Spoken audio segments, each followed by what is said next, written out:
Comprehensively covered.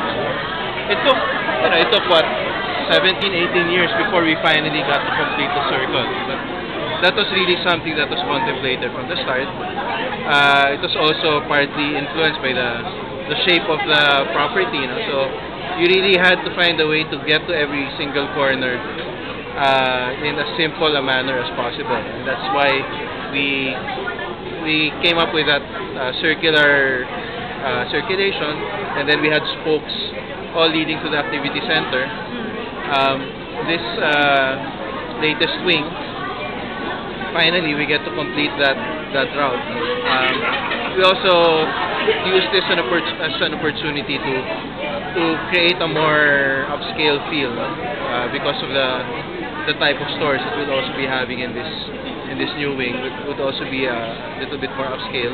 That's why you'll notice that even the type of finishes, even the color schemes that we're using here, they're just a little bit more sophisticated.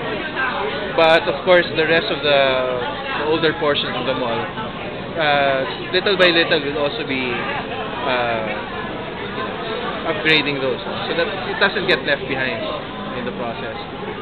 We're also taking advantage of the opportunities to also link back to the garden here in the terraces, and that also explains why we're starting to provide more open space here at the upper floors. So sir, you are the architect of the entire mall, or just the phase 2? Let's just say I've been around for a while. I was here from the start. I'm an in-house architect for Ayala. We do engage external consultants to help us out with this.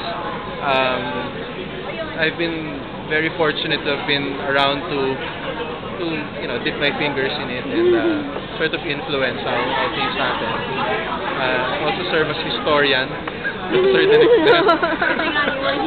Yeah, I'm giving away my age and tenure in this company. Is there any other questions? Thank you very much. Okay, thank you very much.